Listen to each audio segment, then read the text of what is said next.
Okay, so welcome back to the shop. Today we have uh, primarily two things to discuss. Number one, I'm a bonehead, and I've been having issues with my microphone, clearly because I'm a bonehead. So we're trying a new microphone. Guys, give me some feedback, whether it's okay or not, whether you think I should keep trying to fuss with other microphones. Anyway, um, the whole reason that I'm a bonehead is because I basically lost an entire video because, yeah, the microphone was crap and I was basically recording through a potato. It was very difficult to understand, couldn't use any of the footage. So here we are. So let's get started. All right, so I've had this one going for, I don't know, a month or two now. I haven't been keeping track of time. Work's been keeping me busy, super busy. Just got back from a trip to New York City. How fun is that? Um, so yeah, this really came about because I have friends. So Adam Drain, who I will affectionately label as the instigator, and Carl, who I will also affectionately label as the enabler.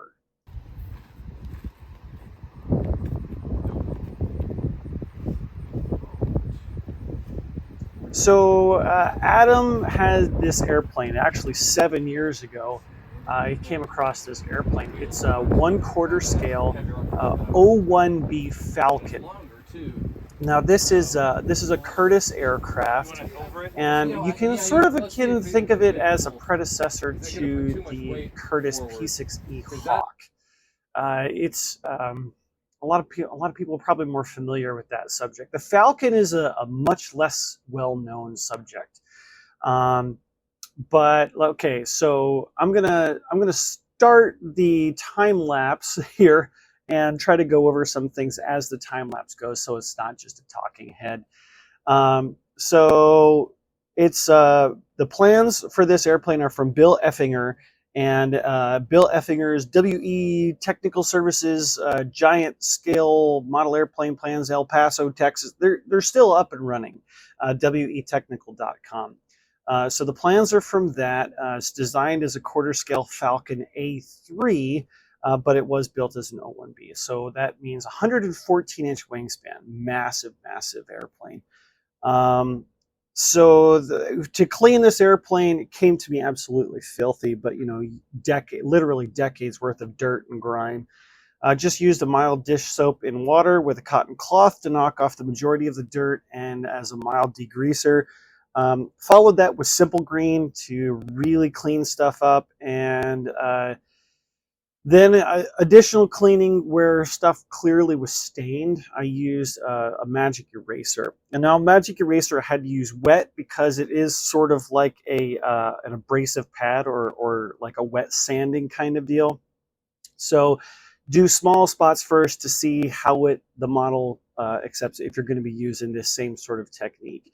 So other chalky surfaces that were like sort of oxidized or mildewy surfaces, that's really what that's for. The engine, I did eventually take off and fully degreased it with some brake clean. Uh, there wasn't a whole lot of stuff on there. There was some corrosion that was on the muffler because there's some copper there, just some basic oxidization on the surface. But other than that, it's just buildup of dust primarily. Other than that, the other details of the model, as it came to me, so it's a Quadra 42, we think now. The documentation that I've got with it says it's a Quadra 40, but in talking with other people, thank you, Adrian Chupp, has been my consultant with some of this stuff because he's familiar with picking up models from estate sales that are old and stuff. So Quadra 42 engine. It's got Futaba FP S38 servos and a Futaba FP R7H AM 7-channel radio. Had a Futaba 4-cell nickel cadmium battery pack. a 24-ounce Sullivan fuel tank, and some rubber hose that was about as hard as the ground rock of my home. The weight, I don't know the weight yet. I haven't weighed it yet. But so before the first video, I'll say there were a number of things that I had to do. Okay, so the tires that were on it were completely dry rotted. The dry rot was just awful, and the wheels are actually like wheelchair tires, 8-inch wheelchair tires. So I was able to replace the tires and the intertubes or inner tubes inside of the tires. So those were just purchases off of Amazon. Honestly, not hard to find that stuff. And then after that, I've gone through and replaced all the servos. The servos are the format, the plug format for it hasn't been seen since the 80s. So the plans that I've got the original plans that they were signed off by Bill Effinger himself. It's got his initials on it. Those are dated 1985. Plans originally were released in 1983. So I am confident that this is a 1980s built airplane. Really quite old, bit special in that regard as well. The other really cool thing about this model is it has a scale exhaust. So the exhaust is routed forward through diverter pipes and up through the exhaust on both sides. There's not a whole lot of smoke that comes off of this particular engine, so I don't know why that would be, but it's still cool. It's all metal. It's cool. So the Sullivan tank, I rebuilt the Sullivan tank. I used the original tank, but it had a lot of sludge buildup on the inside. Just rinsed that out with some regular gasoline to get it to dissolve. Used all fresh rubber, new Tygon tubing all around so that it's resistant. Not planning to use any fuel that has ethanol in it, since that can be picked up at your most hardware stores now. So originally I wasn't going to do anything to the airplane until after I filmed the first introduction video, which I did, and then I started working on the plane. So I've swapped out all the servos at this point. Alright, it's a holy mess in the shop right now because I have to work on this thing on the floor. But I did manage to get both of the elevator servos removed. And what's cool is he actually thought ahead. There's a bracket that was made by the original builder, and it comes out with 2 bolts. Awesome. So there's a clevis that goes in here, and I remove that, and then 2 bolts, and it pops right out. So I want to show you how this actually works. So, see? That's all I'm trying to show you. Alright. So we got a functioning elevator now. Every single servo has been replaced with something that's high torque and high voltage. And by high voltage, I mean I'm going with a 2-cell lithium battery pack just for reliability. I get more torque out of it, and I'm more confident in the electrical system, especially with some of the long runs of wires for some of the servos. So that was an upgrade as well. Speaking of servo wires, I had to upgrade a couple of extensions, particularly for the rudder and especially for the ailerons. Had to do like 30, at least 36-inch extensions. Higher gauge wire, using the standard JR style plugs. And then the engine got all new tubing. The engine mounts were gone over. I did replace all the wire for the ignition grounding switch, just because it was kind of janky. It wasn't really well soldered. There was no insulation on any of the contacts. Yeah, needed some attention there. Other than that, when I first started the engine, I did get it to start. But it was the wrong size prop because, again, I didn't know anything about it. It had a 24-inch prop, and the Quadra engine really should have an 18.8. That's an ideal size. So I did swap it for an 18.8 and got it to finally run. Here's a little video of that.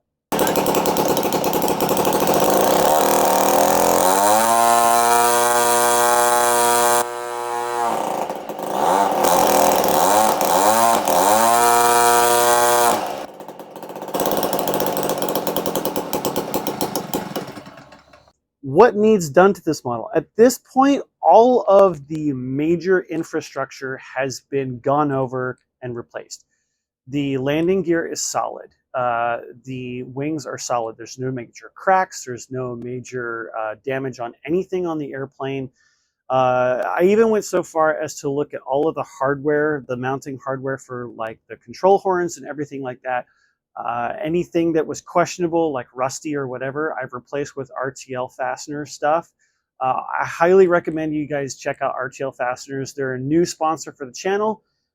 Really high quality stuff, and I have an affiliate link in the description below that you can check out their stuff, and it helps me as well as a builder and providing content for you guys too.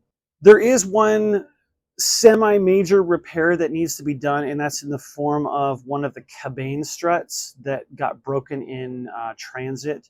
Not a huge deal. I don't blame Carl at all. This is an old model. It's awkward. It is heavy. My guess is it's somewhere in the 45-pound range, but like I said, I haven't weighed it yet. So I need to repair that in order to really fully assemble the model. I haven't fully assembled it. I've had it in pieces. There's a whole bunch of guy wires in a big rack that I have to assemble. So I've never had it fully assembled, but it's getting there. It's getting there. The lower wing covering needs some tightening. I haven't tested yet to see whether it's heat shrink or if it's dope or whatever. Again, we'll get there. We'll get there. Okay, so the other improvement that I also have done as part of rebuilding the fuel system is the fill port and vent port were just tubes coming out the bottom of the cowl. So I've got a proper fuel dot as well as a vent tube that vents straight down so you don't spill fuel all over the place. So that was part of the upgrade there. Just needed some updating, some modern stuff. The carburetor did not need to be rebuilt. I opened it up, inspected it. The screen looked fine. There was no, the gasket material was still pliable, so it wasn't dry rotted or anything. So I just put it back together and went with it. It's Walbro carburetor, so I knew I could get parts readily. To get it to start, I did have to adjust the needles. The needles were adjusted out only, I would say, a 1 1/8 turn at best, not even a 1 1/4. So I just reset the needles and went from there and adjusted my low and high, and as well as the transition. But carburetor is fine. The points are, it is a points system, and because the points are still working, I'm not going to worry about converting it to a pointless system because it still works. Let's see, the cowl radiator grill needs some repairs. Some details were epoxied onto the radiator cover, and it looks like those areas were not roughed to create a better bond, and the vibration is just, and the epoxy's gotten brittle over the years, so that needs to be gone over as well. Cockpit details. There are some small details and cockpit details all over this airplane. Some of them need to just be re-glued and maybe reinforced. There's a couple of side steps that need to be reinforced. It's really, really cool. Once I get past this initial video, I'll break out some B-roll shots and get you guys some fun details. The windscreens need to be replaced. It requires some additional plastics be ordered from Evergreen scale models. It's just I-beam stuff that's pretty easy to come by, and I can use proper PETG. The plastic that's on it looks like PES, and PES gets really, really brittle over time, and especially to UV exposure. So it's very, very quick to break. So I think PETG as a replacement will be a much better and more stable long-term alternative. The scarf ring. So the gunner in the back has a scarf ring that actually moves. It needs to be cleaned up a little bit more, and it's begging for some additional details. So I'll be doing the resin printed guns and some additional details with the scarf ring. It'll look absolutely amazing when it's done. There is no pilot yoke, so we need to get a pilot yoke. Gun sight needs a little bit of repair. There's, uh, it came with a pilot, but he's kind of creepy. So I think I'm going to look into fresh quarter scale pilots and see what I can come up with there. Obviously, I've got the resin 3D printer and see if I can get back into some sewing and create some soft body pilot, full figure pilot. We'll see. Obviously, I've got to make some wing bags for this thing because the wings are absolutely massive. I can't even stand them up in this basement. They're kind of at an angle over in the corner. But they just need some protection because they're so big and awkward. And I need some transport and setup aids. So as it is, I know the fuselage will fit in the trailer, but I haven't measured if the wings will fit. So front to back, my trailer is 103 inches and the fuselage will fit in there pretty easily. But the wings being 112 inches max, I'm not sure if I can fit it in diagonally on the wall yet or not. I haven't fully measured it out. So that is to be determined as well. Hopefully I don't have to upgrade my trailer. Thank you very much, Adam. But there we are. Absolutely massive airplane that I have logistical issues to address. But I mean, really what this airplane is just super special. So I'm putting the statistics and the details and the plans and all that stuff away. Here's the deal.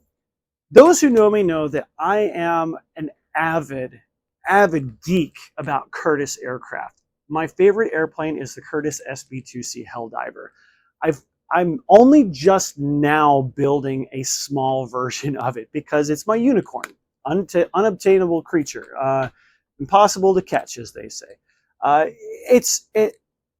There's something about it that I love. Now, the Falcon was the first designation from Curtiss to carry the Helldiver moniker. They started experimenting with the 01 variant to do dive bombing runs, and then the military said, okay, well, we want a radial aircraft if it's going to be military. We don't want this inline engine.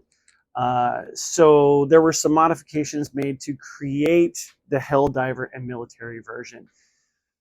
So this is a very seldomly modeled airplane. You would be so hard pressed to ever find this model at an event or even at a home field, let alone one that's quarter scale. Someone had a massive love for Curtiss airplanes like me. So this is really special for me, not just as a Curtiss enthusiast, but also as a preservation of history enthusiast. This is a really cool part of dive bomber history. It's where it started for the United States.